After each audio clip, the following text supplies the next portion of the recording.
اکرم اور اپنے حبیب طبیب کل جہان صلی اللہ علیہ وسلم کی زلف پاک اور عالم پاک کی برکتوں اور سعادتوں کے بغیر اپنی بارگاہ میں آج کی اس بابرکت محفل پاک کو قبول فرمائے اور اللہ پاک اپنے مقبول بندوں کے طفیل ہماری حاضری ہمارا بیٹھنا جو کچھ سنا سنیں گے اللہ تعالیٰ کہنے سننے کو اپنی بارگاہ میں درجہ قبولیت عطا فرمائے اور ایسی محفلوں کو ہماری دنیوی اور اخروی زندگی کے لیے نجات اور کامیابی کا ذریعہ بنائے۔ میں نے قرآن مجید کی ایک مشہور آیت پاک کا جز تلاوت کرنے کا شرف حاصل کیا ہے، جس کی روشنی میں چند ایک دین و مذہب کی باتیں سننے سمجھنے کی کوشش کریں گے۔ مولا تبارک و تعالی ہم جو کچھ کہیں سنیں سمجھیں اس پر عمل کرنے کا نیک جذبہ ہم سب کو اللہ عطا فرمائے۔ آپ لوگ کافی دیر سے ہمارے علماء کرام کی زبان سے ہمارے دین کی باتیں اور قرآن و حدیث کی باتوں کو سن رہے ہیں۔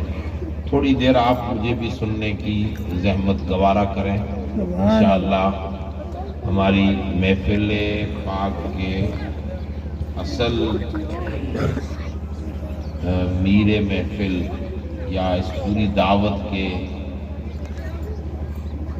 حضرت پیر صاحب قبلہ انشاءاللہ العزیز ان قریب ہمارے یہاں تشریف لانے والے ہیں۔ تھوڑی دیر چند باتیں سنجیدگی سے سمجھنے کی کوشش کریں۔ سبحان اللہ۔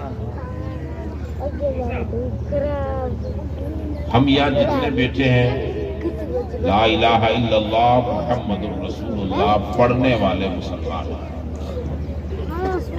ہمارا برادری میں سے کسی سے بھی تعلق ہو لیکن دینی اعتبار سے مذہبی اعتبار سے ہم سب لوگ کلمہ پڑھنے والے مسلمان مومن ہیں، رسول اللہ صلی اللہ علیہ وسلم کے دین کو ماننے والے ہیں۔ یہ ہماری ایک یونیٹی ہے۔ ہم کسی بھی سماج اور کسی بھی قوم سے ہوں لیکن کلمے کی بنیاد پر سب کے سب محمدی ہیں۔ ہمارا جو تعلق حضور سے ہے ہم کلمے کی بنیاد پر اپنے آپ کو امت محمدیہ میں رکھتے ہیں تو محمدی ہے۔ قرآن مجید نے یہ آپ لوگ بیچ میں تھوڑی دیر اٹھنا بیٹھنا بند کر کے اگر سنجیدگی سے سنیں تو ٹھیک رہے گا۔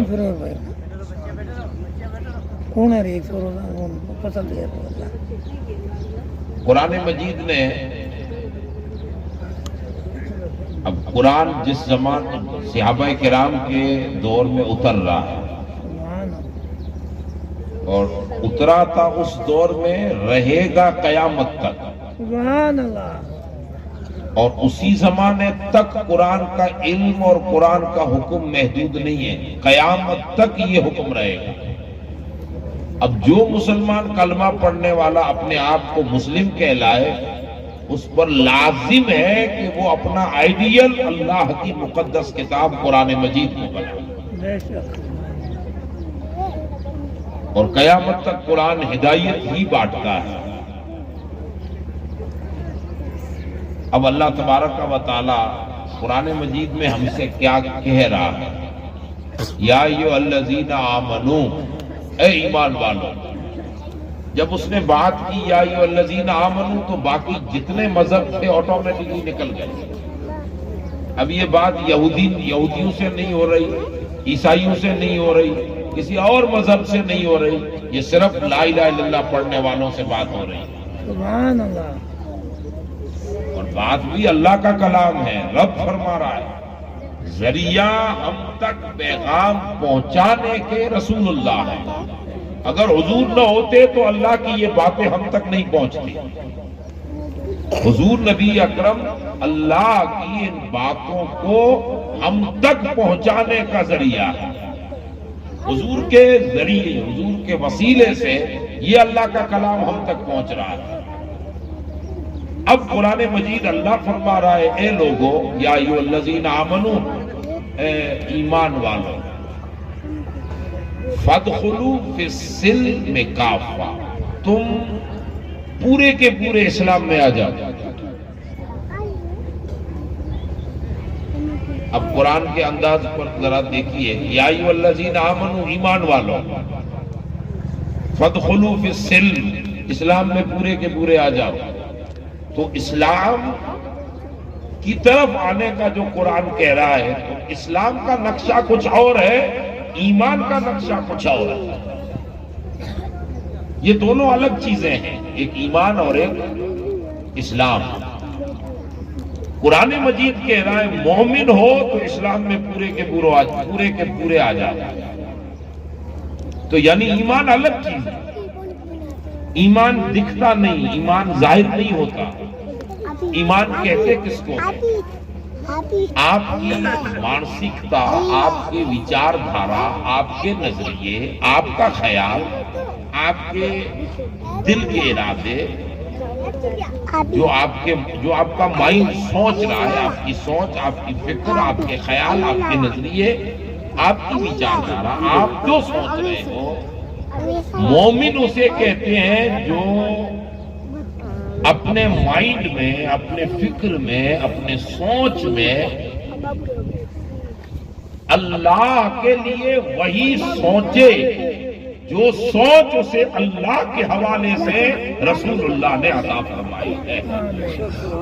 اب دوسری سوچ نہیں چاہیے اللہ کے لیے۔ اب دوسروں کے لیے کچھ بھی سوچ سکتے ہو، لیکن اللہ کے لیے اتنا ہی سوچو گے جتنا رسول اللہ نے عطا فرمایا۔ حضور نے ایک دائرہ دے دیا کہ اللہ یہ ہے۔ اب ہم میں سے کسی نے دیکھا نہیں، نہ ابو بکر نہ عمر عثمان، کسی نے نہیں دیکھا آج تک، بس حضور نے فرما دیا کہ اللہ ہے، کہاں ہے، کیسا دکھتا ہے، یہ ہمیں سوچنے کی ضرورت نہیں، یہ ماننا پڑے گا کہ زبان محمد نے کہہ دیا کہ خدا ہے، تو ایک مصطفیٰ کی زبان سے ہمیں اللہ کو ایک ماننا پڑے گا۔ حضور نے ایک ذہن دے، اب ہمارے ذہن ادھر ادھر لے جانے کی ضرورت نہیں ہے، بس حضور نے کہہ دیا اللہ ہے۔ قل، یہ بھی قرآن کہہ رہا، کہا تو اللہ نے ہی ہے حضور کو، لیکن حضور اللہ نے ہم سے نہیں کہا، حضور سے فرمایا میرے محبوب آپ کہو میں ایک ہوں۔ اب حضور نے فرما دیا اللہ ایک ہے۔ کہاں ہے؟ یہ بھی صحابہ کرام نے پوچھا۔ چلو ٹھیک ہے، ہم تو 360 کو مانتے تھے، آپ کہہ رہے ہو ایک ہے، مان لیا ایک ہے کہاں؟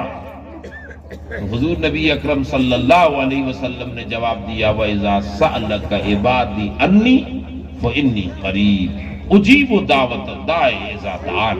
جب لوگ میرے بارے میں پوچھیں کہ اے رسول اللہ کہاں ہے، تو لوگوں کو کہو کہ اللہ تمہاری یہ سانس لینے کی جو رگ ہے اس سے بھی زیادہ قریب ہے۔ یہ قریب ہو کر بھی محسوس نہیں ہوتا، وہ محسوس کروانے کے لیے پھر اور کچھ عمل ہے، لیکن قرآن نے کہہ دیا کہ اللہ ہے اور آپ کے قریب ہے، ہم سب کے قریب ہے، بے مثل و بے مثال ہے، لم یلد ولم یولد، نہ اس نے کسی کو جنم دیا نہ اس کو کسی نے جنم دیا۔ یہ فکر اللہ کے لیے رسول اللہ نے بتائی، یہ سوچ رسول اللہ نے بتائی۔ آپ لوگ میری طرف دھیان دیں، آپ دیکھ ادھر رہے ہو، سن ادھر رہے ہو، یہ جو ہے نا یہ ترتیب نہیں ہوتی، پھر آپ ادھر ادھر گھوم لو، سب دیکھ لو پھر میں بولوں، یا پھر پیر صاحب آئیں گے تو گاڑی آئے گی، ہم سب کھڑے ہوں گے، ہم بھی ادب کریں گے، سب کھڑے رہیں گے، ملاقات کریں گے، اور پھر ادھر تو اس وقت تو دھیان دیں تاکہ بات ادھر ادھر نہ نکل جائے۔ درود پاک پڑھے اللہم صلی علی سیدنا شفیعنا نبینا مولانا محمد وبارک وسلم صلو علیہ صلاۃ و سلام علیک یا رسول اللہ صلاۃ و سلام علیک یا حبیب اللہ صلی اللہ علیہ وسلم۔ اللہ کے لیے ارے یار آپ ادھر کیا دیکھ رہے ہو, کیا ہے ادھر, کوئی خزانہ ہے؟ تو آپ ادھر دھیان دو نا, میں آپ سے بات کر رہا ہوں. عجیب لوگوں کی عادت ہے. ان کو چھوڑو, جو وہاں ہے وہ چھوڑو, جو یہاں ہے وہ ادھر خالی دھیان دیں. یہ آپ کے قیمتی سر ہے نا, اس کو ادھر ادھر مت گھماؤ.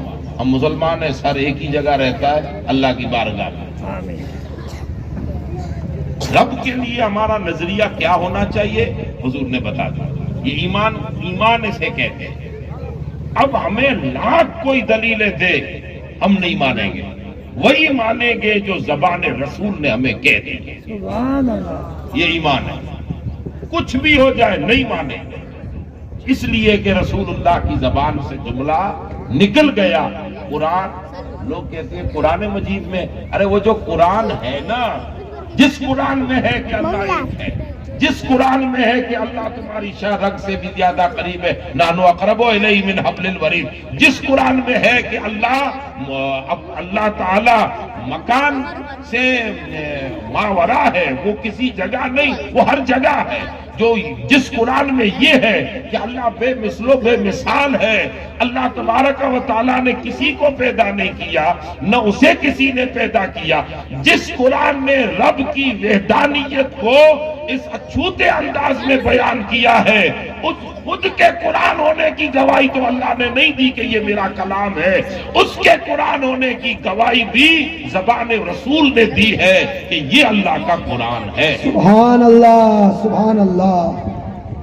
جس قرآن سے آپ دین سیکھ رہے ہو وہ قرآن ہے نہیں, یہ تمہیں کس نے بتایا؟ تو جواب دیا رسول اللہ نے بتایا. سبحان اللہ, سبحان اللہ. یعنی آپ پورا نچوڑ نکالو تو جو اللہ کے رسول نے نظریہ ہمیں دے دیا, نظریہ توحید, فکر توحید جو رسول اللہ نے دے دی, بس وہی ایمان ہے. اب تھوڑا آگے بڑھے. پہلے تو حضور نے بتایا کہ مجھ پہ میرے پاس جبرائیل آیا تھا اور مجھے وہی سنا کے گیا. تو اب جو حضور کہتے کہ یہ وہی ہے اللہ کی طرف سے آئی, وہ قرآن بنتا گیا, وہ قرآن جمع ہو گیا. اب قرآن کے ذریعے رسول اللہ صلی اللہ علیہ وسلم بتا رہے ہیں کہ اللہ کو اس طرح ماننا ہے. ٹھیک ہے, ایک فکر دے دی حضور نے. اب قرآن مجید کی ایک اور شان, اللہ کو کیسے ماننا, کتنا ماننا, اللہ کے لیے فکر سوچ کیسی رکھنا, یہ رسول اللہ نے ہمیں سکھا دیا. بے شک. اب ہم کسی کی نہیں سنیں گے, صرف حضور کی سنیں گے. سبحان اللہ, سبحان اب اللہ. رہا سوال یہ کہ جس خدا کی پہچان تمہیں محمد مصطفیٰ دے رہے ہیں, اس رسول کے ساتھ تمہارا تعلق کیسا ہونا چاہیے, اس رسول کے ساتھ تمہارا ویوہار کیسا ہونا چاہیے, اس کے لیے تمہاری فکر کیا ہونی چاہیے, اس کے لیے تمہارا نظریہ کیا ہونا چاہیے, اس کے لیے تمہارے وچار کیا ہونے چاہیے. وہ رب کہتا ہے نہ تم خود طے کرو گے, نہ تمہیں کوئی اور بتائے گا. اسی قرآن میں میرے محمد کے لیے کیا خیال رکھنے چاہیے, یہ تمہارا رب تمہیں قرآن مجید. واہ واہ, سبحان اللہ, سبحان اللہ. یعنی سمجھ میں یہ آیا کہ خدا کو سمجھنا ہو تو محمد مصطفیٰ کو پڑھو, جی جی. حضور کو دیکھو, حضور کیسے اللہ کو مانتے ہیں. اور اگر حضور کو ماننا ہو تو خدا سے پوچھو کہ اس نے محمد کی شان کیا رکھی. یہ ایمان ہے. آپ اللہ کو کیا مانو گے, یہ ایمان ہے. حضور کی زبان اطہر سے, اور حضور کو کیا مانو گے, یہ بھی ایمان ہے. اب ایک آدمی آپ کے پاس کوئی میسج لے کر آئے اور آپ کو یہ میسج دے, یہ خبر دے کہ فلاں جگہ یہ ہو رہا ہے, یا آپ کھیتی باڑی کرتے ہیں تو مارکیٹ اس تاریخ کو بند ہونے والی ہے, یا اس تاریخ کو بھاؤ نیچے آنے والا ہے. جو آدمی آپ کو خبر دے رہا ہے وہ آپ کو خبر تو دینے آیا, لیکن آپ کے دل میں اس کے لیے کوئی عزت، کوئی مقام، کوئی رتبہ نہیں ہے، آپ بھاؤ ہی نہیں دے رہے کچھ، وہ نارمل ہے عام لوگوں کی طرح، اس کا ایک اسٹیٹس، اس کا ایک دل میں ایک مقام کچھ نہیں ہے، بس وہ سیدھے سادے عام لوگوں کی طرح ہے۔ اب آپ نے کہا کہ کوئی بات نہیں، چلو اس کی خبر پر اتنا دھیان نہیں دیا، اور اگر خبر پر دھیان بھی دیا تو پھر آپ نے اس کو اپنے مائنڈ میں، اپنی فکر میں اس کا کوئی رتبہ ہی آپ کے پاس نہیں، آپ نے بس یوں ہی سمجھ لیا کہ بس عام انسانوں میں سے انسان ہے۔ تو ٹھیک ہے، خبریں جو آپ تک پہنچی ہیں پہنچتی رہیں گی، لیکن ہو سکتا ہے کہ جس کی خبر سن کر تم وہاں پہنچے ہو سکتا ہے کہ اس کا دل میں مقام، رتبہ نہ ہو، تو کل ہو سکتا ہے کہ خبر پر بھی اعتبار نہ ہو۔ آپ کس کی بات سن کے مارکیٹ میں آئے؟ تو آپ نے بتایا فلاں ہمارے گاؤں کے آدمی نے کہا کہ آج مارکیٹ کا بھاؤ یہ ہے، تو آپ کے دل میں تو اس کے لیے کوئی رتبہ ہی نہیں ہے، تو کیوں اس کی بات سن کے آ رہے ہو؟ تم ڈائریکٹ مارکیٹ سے یوں ہی ملو؟ نہیں، ڈائریکٹ تو ہمارا کچھ نہیں ہو سکتا، یہی تو ہمارا ایجنٹ ہے، یہی تو ہمارا سب کچھ ہے۔ تو اب مارکیٹ تمہیں کہے گی اگر یہی ہے تو خالی اس کی خبر پر دھیان نہیں دینا، اس کی شخصیت پر بھی دھیان دینا ہے، اس کے وجود پر بھی دھیان دینا ہے، اور اس خود کو بھی سمجھنا ہے کہ جب اس کا مقام اور اس کا رتبہ تمہارے دل میں ہوگا تو جو خبر سنے گا، جو خبر سنائے گا، اس کی بھی عزت تمہارے دل میں آئے گی۔ اب ہم لوگ کلمہ پڑھیں رسول اللہ کا، آگے ہم عمل کی طرف آ رہے ہیں، لیکن اللہ سے پوچھیں، رب اگر ہم سے پوچھے کہ تم مجھے ایک مانتے ہو؟ ہاں مولا ہم تو ایک مانتے تھے۔ کس نے کہا ایک مانتے؟ کیوں مانتے تھے؟ ارے مولا وہ تو تیرے رسول نے بتایا۔ تم مجھے دیکھے کہ میں کتنے ہوں؟ نہیں مولا ہم تو تجھے دیکھ نہیں سکتے، سن نہیں سکتے، ہم کیا اللہ کا نبی کلیم نہ دیکھ سکے؟ ہم کیا دیکھیں؟ نہ کوئی سنے نہ دیکھے تو کیسے مانتے ہو کہ میں ایک ہوں؟ نہیں، ہم نے تو تیرے رسول کی زبان سے کہ اللہ ایک ہے، قرآن پاک میں آیا ہے، قرآن نے کہا ہے قل هو اللہ احد، تیرے کلام نے کہا ہے۔ یہ میرا کلام ہے، یہ تمہیں کس نے بتایا؟ میرے کلام کو قرآن مان رہے ہو، یہ خود قرآن ہے، یہ کس نے بتایا؟ تو جواب تو یہی آئے گا کہ رسول اللہ نے۔ بھی قرآن کا قرآن ہونا ہمیں بتایا تو حضور نے ہی بتایا، مولا تیرے رسول نے بتایا۔ جب اللہ تبارک و تعالی خود اپنا ایک ہونا رسول اللہ کی زبان سے ہم تک پہنچا رہا ہے، اور حضور اللہ کے ایک ہونے کی ہم تک خبر دے رہے ہیں، اب رب فرماتا ہے کہ نادان میرے رسول کی یہ بات تو تجھے سمجھ میں آئی کہ اللہ ایک ہے، قرآن کا قرآن ہونا تو سمجھ میں آیا، تو اسی قرآن میں تیرے رب نے کہا ہے کہ میرے محمد کے رتبے کیا ہیں وہ تم ابو بکر و عمر سے بعد میں سیکھنا، پہلے خود رب سے پوچھو کہ رب تو نے تیرے محمد کے رتبے کیا رکھے۔ واہ واہ، سبحان اللہ سبحان اللہ۔ لوگ کہتے ہیں کہ ہم اہل سنت والجماعت حضور کی شان بڑھا رہے ہیں، یہ سنی لوگ شان بڑھا رہے ہیں۔ کس نے دیکھا ہے کہ بڑھانا اور گھٹانا یہ طے کون کرنے والا؟ ہم میں سے کسی کو معلوم ہے؟ ہم میں سے نہیں، 14 صدیاں گزر گئی، کسی کو معلوم ہے کہ حضور کی شان کی حد کیا ہے؟ آج تک کسی کو معلوم ہوئی ہے؟ 24 گھنٹے ساتھ رہنے والے ابو بکر کو معلوم ہے کہ حضور کی حد یہاں تک ہے، حضرت عائشہ صدیقہ کو معلوم ہے کہ حد یہاں تک ہے، سب سے پہلے نکاح میں آنے والی خاتون حضرت سیدہ خدیجہ الکبریٰ کو معلوم ہے کہ حد یہاں تک ہے۔ حدوں کو کوئی نہیں جانتا، بڑھانا گھٹانا تو وہ کرے جو حد جانتا ہو۔ اس کائنات میں خدا لامحدود ہے، اس کی کوئی حد نہیں، یہ رسول اللہ نے بتایا ہے، اور محمد کے رتبے لامحدود ہیں، یہ خدا نے بتایا۔ نعرہ تکبیر، نعرہ رسالت، شان مصطفیٰ۔ یہ ایمان ہے۔ اب اگر ایمان میں ہی کچھ گڑبڑی ہو تو آگے کیا پڑھو گے؟ قرآن تو کہہ رہا ہے مومن ہو تو آؤ، یا ایھاالذین آمنوا فادخلوا، اگر مومن ہو تو آؤ۔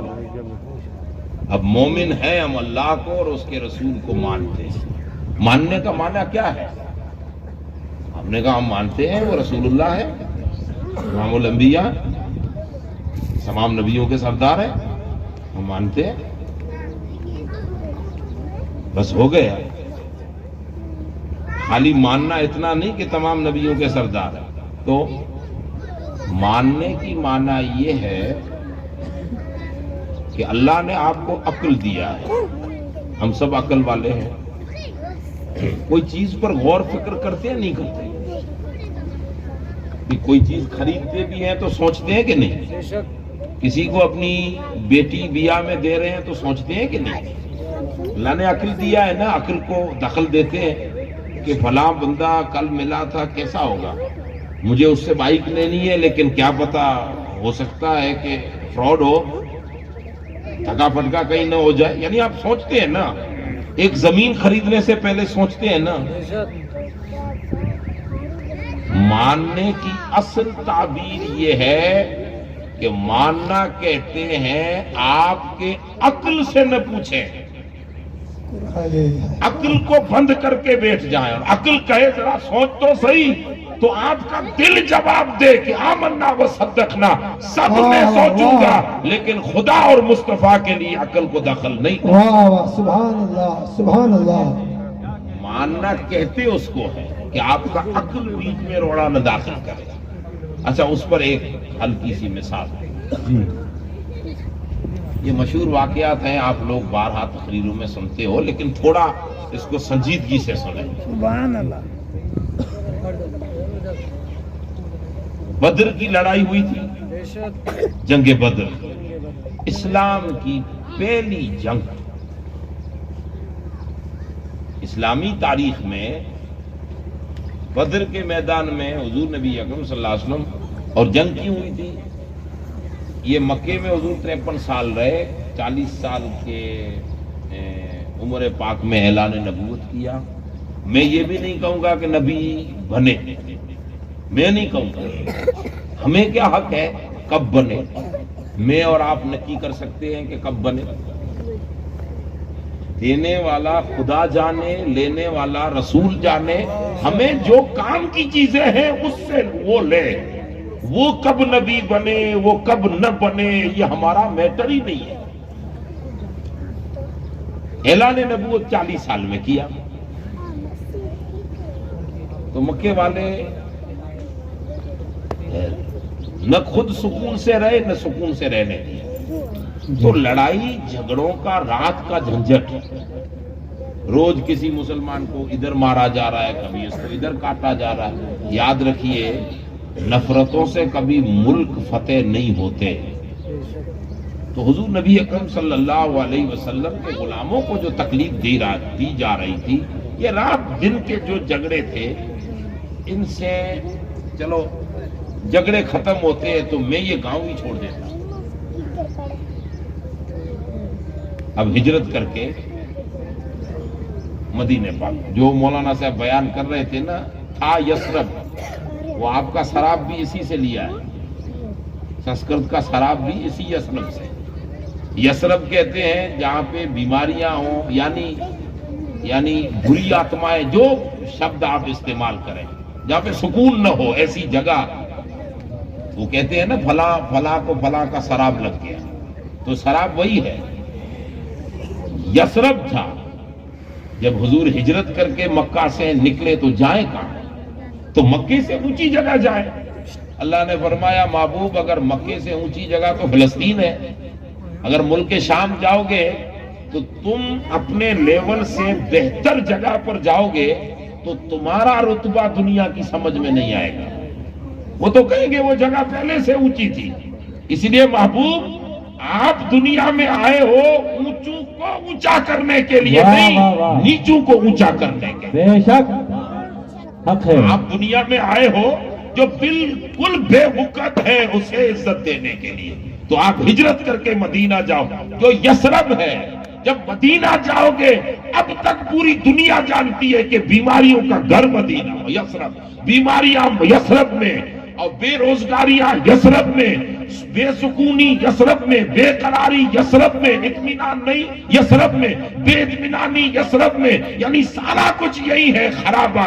محبوب ہجرت کر کے اس ملک جا، تیرے قدم رکھتے ہی اب وہ یثرب نہیں، تیرا رب اسے طیبہ اور طابہ بنا دے۔ واہ واہ واہ واہ، سبحان اللہ سبحان اللہ۔ اور طابہ ایسا بنا ہے کہ اب اس وقت میں کہہ رہا ہوں، جس کو اللہ توفیق دے عمرے میں گئے ہوں گے یا جائیں، چیک کرنے جائیں، اگر کسی کو بات نہ ماننے میں آئے تو ابھی اس وقت چیک کرنے جائیں۔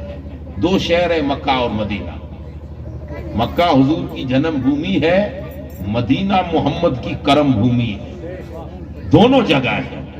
اس وقت جا کے دیکھیے کہ قدم رسول کا لطف آج بھی مدینے میں ہے، بے شک آج بھی مدینے پاک الگ ایک مدینہ اپنی شان رکھتا ہے۔ اس وقت مکے اور مدینے دونوں ملکوں میں جائیے، دونوں شہر دیکھیے، 8 15 دن رہیے، لیکن رہ کر بالآخر مکے میں تھک جائے گے، دل کرے گا کہ اب کہیں جاؤں۔ یہ نہیں کہ ہر دن ایک نیا دن رہے گا، آپ 15 دن رہو، 20 دن رہو، مہینہ رہو، 2 مہینہ رہو، آخر دل کرے گا کہ کسی اور طرف جاؤں، کسی اور کو دیکھوں۔ لیکن مدینے کی شان یہ ہے کہ ایک بار پہنچ گئے، 8 دن 10 دن 15 دن 20 دن مہینہ رہو، مجبوری ہے گورنمنٹ کی ویزا کے قاعدے کے مطابق رہ نہیں سکتے، ورنہ مدینے سے دل بیزار نہیں ہوتا۔ بے شک سبحان اللہ۔ اگر کسی کو بات ماننے میں نہ آئے تو ذرا جائے۔ اور پھر مکہ المکرمہ میں شہر تو وہ بھی اونچا ہے، لیکن اللہ کا گھر ہے، تو کبھی کبھار موسم کا چڑچڑاپن اور لوگوں کی بھیڑ بھاڑ اور یہ سب کچھ آتا ہے نا، تو تھوڑا مائنڈ مکے میں تھک جاتا ہے، ایک پھرتی نہیں رہتی۔ بالآخر آدمی جو حج عمرے میں گئے ہیں، یعنی ہلکی سی تھکاوٹ محسوس ہوتی ہے۔ اگر مدینے پاک جائیے تو دن جیسے طلوع ہوا ایک نئی امنگ کے ساتھ، ایک نئی فکر کے ساتھ، ایک نئی طلب کے ساتھ، یعنی یہ مدینے پاک کا کمال ہے، یہ اعجاز اللہ نے دیا۔ اچھا حضور ہجرت کر کے مدینہ آئے تو یثرب ہٹ گیا، مدینہ ہو گیا مدینہ۔ اب تو حال یہ ہے کہ نہ ہو آرام، جس بیمار کو سارے زمانے سے اٹھا لے جائے تھوڑی خاک ان کے آستانے سے۔ واہ واہ واہ واہ، سبحان اللہ۔ اچھا مدینہ بن گیا۔ اب حضور ہجرت کر کے مدینے پاک تو آ گئے، لیکن جن کی فطرت میں کمینہ پن ہو وہ کبھی نہیں سدھر سکتے۔ سمجھے میری بات؟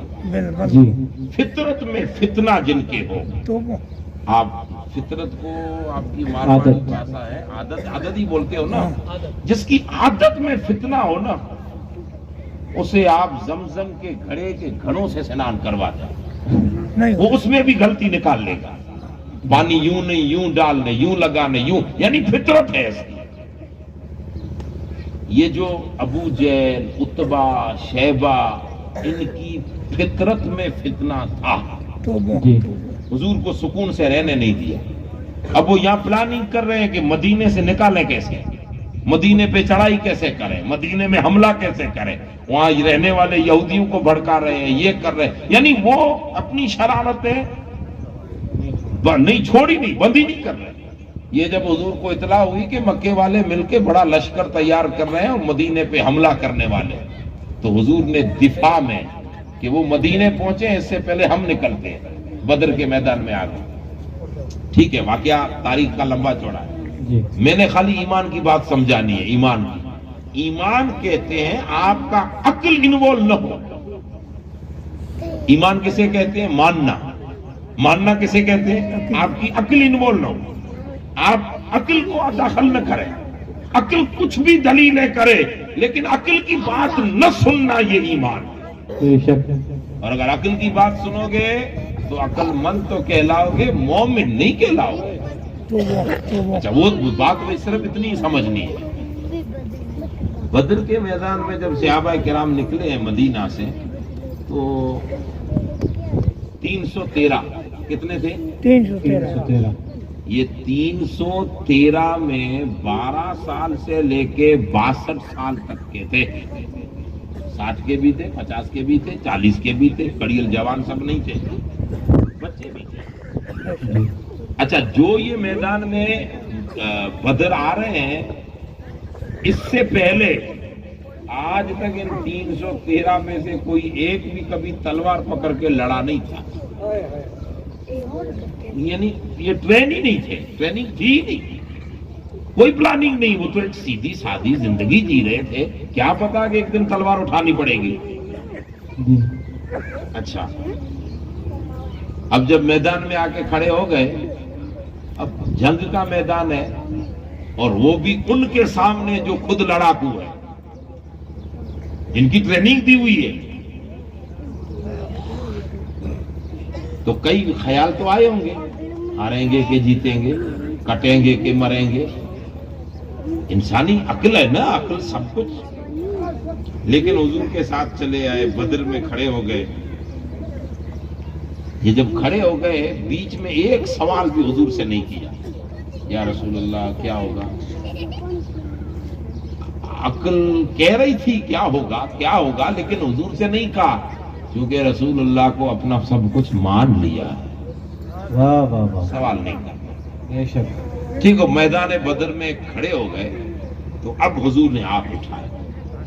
اے مولا, یہ بیچارے کہتے نہیں ہیں, لیکن ان کا من میں پڑ رہا ہو, یہ روئے زمین پر تیرے کلمہ پڑھنے والے 313 بندے آج بدر میں کھڑے ہیں, یہ ہار گئے تو تیرا کلمہ پڑھنے والا زمین پہ کوئی نہیں رہے گا. اسی لیے مولا تو ان کی مدد فرما. سبحان اللہ. پھر فرشتے, قرآن گواہ اس پر, فرشتے اتر آئے, مدد ہوئی. اب یہ دعا حضور نے مانگی ہے. بے شک. اللہ نے فرمایا محبوب کوئی بات نہیں, میں تیرے غلاموں کے بیچ میں لڑنے کے لیے 5000 3000 5000 فرشتے بھیج دیتا ہوں. 3 بھی ہے 5 بھی ہے, فرشتے بھیج دیتا ہوں. اللہ نے کہا جبرائیل جاؤ, یہ آج تسبیح وسبیح رکھو, تحلیل چھوڑو, تلواریں جنت سے اٹھاؤ, میرے محمد کے غلاموں کے ساتھ مل کے جنگ لڑو. اب یہ تو فرشتوں کا آنا یہ حضور جانتے تھے, دعا کرنا حضور جانتے تھے, دعا کا قبول ہونا حضور جانتے تھے. باقیوں کو معلوم نہیں تھا کہ اللہ سے ڈسکس ہو گئی ہے, فرشتے آ جائیں گے, معلوم نہیں تھا انہیں. وہ تو میدان میں کود پڑے. اب ایک صحابی ہے, وہ لڑ رہے تھے تلوار سے, تلوار ٹوٹ گئی. تھوڑا عقل سے سوچتے رہے نا, ایمان کسے کہتے ہیں. بے شک. سمجھنا ہمیں صرف یہ ہے. اب جنگ میں لڑتے لڑتے تلوار ٹوٹ جائے تو دوسری چاہیے. جی, میدان جنگ میں کوئی نہیں دیکھتا کہ یہ بیچارے کی تلوار ٹوٹ گئی ہے, رحم کھاؤ اس پہ. وہ میدان جنگ ہے. اب تلوار جیسے ٹوٹی تو دل میں خیال آیا حضور سے تلوار لے کے آؤں. تلواریں کہاں سے لائیں گے کہ حضور کے یہاں فیکٹری لگی ہو. جانتے تھے 2-4 تلواریں تو ہی ہیں. اب وہ حضور کی بارگاہ میں گئے, یا رسول اللہ میں جنگ لڑ رہا ہوں, جنگ اپنے عروج پہ, تلواروں کی آوازیں آ رہی ہیں, یا رسول اللہ گھوڑے دوڑ رہے ہیں, میری تلوار ٹوٹ گئی, مجھے تلوار دو. اور یہ بارگاہ رسالت ہے, چیز نہ ہو وہ کوئی مانگے تو رسول اللہ اس پر بھی نہ نہیں فرماتے تھے. سبحان اللہ. 63 سالہ حیاتی میں حضور نے ایک ہی مرتبہ نا کا لفظ منہ مبارک سے نکالا ہے, لفظ لا. باقی زندگی 63 سال میں کسی چیز کی نا نہیں کی حضور نے کبھی. جی, کسی نے کہا مجھے جنت کا انگور کھانا ہے, اور کھا لے, نا نہیں ہے. یہ دیکھنا ہے دیکھ لے. یعنی حضور کی زبان اطہر پہ نا نو یہ نہیں آیا 63 سال میں ایک ہی مرتبہ. اور وہ موقع ایسا تھا کہ کسی نے کہا مجھے مال چاہیے, اتنی مدد چاہیے, حضور نے فرمایا اس وقت نہیں ہے, بعد میں آنا, اور پھر اس کی مدد کی, اس کے سوا کبھی نہیں. تو اب جب اس نے کہا مجھے چاہیے تلوار, تو یہ تو حضور کہہ نہیں سکتے کہ تلوار میں کہاں سے لاؤں, مدینہ تو وہاں ہے, ہم تو بدر میں کھڑے ہیں, یہاں کوئی فیکٹریاں تو نہیں لگی. حضور نے منع نہیں کیا, اچھا دوسری بات، جب منع نہیں کیا تو کوئی یہ بھی کہہ سکتا ہے کہ جنت سے تلوار لے آتے، حضور حکم کرتے تو جنت سے تلواریں آ جاتی، جی جبرائیل کے ہاتھ سے لے لیتے، بے شک. کوئی یہ بھی کہہ سکتا ہے. تو اگر جنت سے تلوار آ جاتی تو اس کا کام ہو جاتا، امت کو ایمان کیسے ملتا، آگے امت کو کچھ سمجھانا. اچھا اب حضور نے کیا کیا، تلوار تو کوئی تھی نہیں، وہ زمین ہی جیسے یہ آپ کے یہ اکڑے کیا بولتے ہو اس کو، یہ اکڑے ہے نا، پوری زمین ہی اکڑوں سے بھری ہے. اب اگر کوئی کہے اور اکڑے کی لکڑی پڑی ہے اٹھا کے دے دو، وہاں تو کھجور کا ماحول تھا، تو کھجور کی چھوٹی سی ایک لکڑی پڑی تھی 2-2.5 فٹ کی، اس نے کہا تلوار دو، رسول اللہ نے وہ لکڑی اٹھا کے دے دی، لے جاؤ. واہ واہ واہ، کیا کہنے. بات سمجھ رہے ہیں آپ؟ جی اب ذرا عقل کو دوڑائیے. آپ کو سامنے کوئی بندوق لے کے مارنے کے لیے کھڑا ہو اور آپ کہو پیر صاحب سے بابزی وہ مجھے مار دے گا، تو کہ مجھے توپ چاہیے بڑا، بندوق سے کام نہیں چلے گا، میں پورا بم سے اسے اڑا دوں. اب پیر صاحب آپ کو اس کی جگہ پتھر دے دیں کہ یہ لے بانٹا، کیا بولتے ہو اس کو، اس سے مار، بانٹے سے مار، تو آپ کہو کہ بابزی مروا رہے ہو، وہ بندوق ہے، یہ بانٹا ہے، بانٹے کا کام نہیں ہے یہاں پہ. حضور نے اسے تلوار کی جگہ پہ کیا دیا، لکڑی. اب ایمان دیکھیے، ایمان اس نے رسول اللہ کو مانا ہے کہ یہ میرے آقا ہیں، اس نے مانا ہے، تبھی تو سب کچھ چھوڑ چھاڑ کے بدر میں کھڑے ہیں. اب تھوڑی دیر ادھر ہی دھیان دینا، نہیں تو لفظ نکل جائے گا ذہن سے، پورا دماغ اور پورا عقل آپ لگانا ہے اس میں. اب ایمان یا ہے، عقل یا ہے، ہاتھ میں لکڑی ہے، منہ پر تلوار کا شبد ہے، ہاتھ میں لکڑی دے رہے ہیں، تو عقل نے کوسا ہوگا کہ بندے لکڑی کا کام میدان میں نہیں ہے، تلوار لے کر جا. عقل نے کئی کوششیں کی ہوگی، لیکن وہ لکڑی لے کے جیسے واپس مڑا تو خالی ایک نظر حضور کو دیکھا، باقی کچھ نہیں کیا. حضور کو یہ دیکھنا حضور سمجھ گئے کہ کیوں دیکھ رہا ہے. میرے آقا نے فرمایا جا جا، دیکھ مت، لڑ اور واپس آ. یہ جملہ ساتھ میں تھا، دیکھ مت جا، اس سے لڑ، واپس آ. غور کر رہے ہیں آپ لوگ؟ جی جی. اس نے دیکھا کیوں؟ ہو سکتا ہے من میں خیال آیا ہو یا رسول اللہ لکڑی ہے، بچوں گا کہ نہیں، تو حضور نے دیکھ کر معلوم کر لیا، فرمایا دیکھنے کی ضرورت نہیں، جا، لڑ، واپس آ. اب یہ میدان میں اترا، لکڑی سے جنگ لڑ رہا ہے، اور اللہ کی قدرت یہ قرآن کہتا ہے کہ تلوار لکڑی ان کی گردن پر پہنچے اس سے پہلے اس کا گردن اڑ جائے. تو یہ اپنے آپ میں راضی ہو رہا ہے کہ میری لکڑی کام کر رہی ہے. اس جگہ پہ مفسرین نے لکھا ہے کہ وہ لکڑی کا کمال نہیں تھا، فرشتے کی تلوار کا کمال. ٹھیک ہے، اب اس جنگ تو ہو گئی، فاروق اعظم نے دیکھ لیا. حضرت عمر نے کہا اے بھائی، یہ لکڑی لے کے میدان میں دوڑ رہا ہے، کوئی تلوار سے گردن مار دے گا. جنگ لڑتے لڑتے اس نے کہا عمر، آج کسی طاقت، تلوار کی طاقت نہیں کہ بندے کی گردن مار سکے. تو کہا ایسا بھروسہ اپنے آپ پر، کہا یہ بات کی بات ہے. جنگ پوری ہو گئی، حضرت عمر نے اس کو صحیح سلامت دیکھا، کہیں خروش بھی نہیں آئی تھی. پوچھا یہ کیا تھا ماجرا؟ تو اس نے کہا بیچ جنگ میں میری تلوار ٹوٹ گئی، حضور سے لینے گیا، رسول اللہ نے لکڑی دی، لکڑی لے تو لی، لیکن خطرہ لائق ہوا کہ کہیں مر نہ جاؤں. میرے نبی نے فرمایا کہ جا، لے جا، وہاں لڑ، واپس آ. زبان محمد سے نکل گیا، واپس آ. اب عقل ایک طرف، محمد کی زبان ایک طرف. نعرہ تکبیر، نعرہ رسالت، عظمت مصطفیٰ، عظمت مصطفیٰ. سبحان اللہ. اسے کیا کہو گے؟ ایمان نہیں کہیں گے؟ بے شک. بے شک بے شک بے شک. ایمان کہتے اس کو ہے ماننا. اردو ماننا مطلب عقل کو، عقل سے پوچھنا ہی نہیں ہے، عقل سے سوال ہی نہیں کرنا، اور عقل اگر اندر آئے تو اسے جواب دینا ہے کہ اس وقت متا میں نے رسول کو مان لیا. جب ہم حضور کو، اللہ اور اللہ کو بھی ماننے کے لیے یہی حکم ہے، عقل کو بیچ میں نہیں لانا. عقل کئی ہزار راستے دکھائے گی.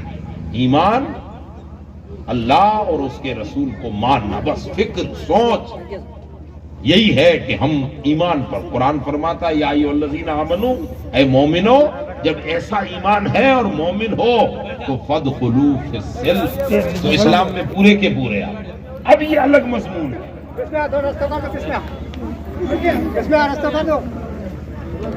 جب تمہارے پاس ایمان ہے تو اب اسلام میں پورے کے پورے آ جاؤ۔ اب اسلام کے جو قاعدے ہیں، نیم ہیں، ان کو فالو کرو۔ سب سے بڑا اسلام کا ٹاپ قاعدہ کلمہ پڑھنے کے بعد، اللہ اور اس کے رسول کو ماننے کے بعد، ایمان کے بعد سب سے بڑا اسلام کا کوئی رکن ہے تو وہ ہے نماز۔ جس مسجد کے آج کام کے مرہمت کے سلسلے میں یہاں ہم بیٹھے ہیں، یہ جو مسجد خدا کا گھر ہے، جو آگے اس کو بنانا ہے، خوبصورت کرنا ہے، نماز اسلام کا اہم ستون ہے۔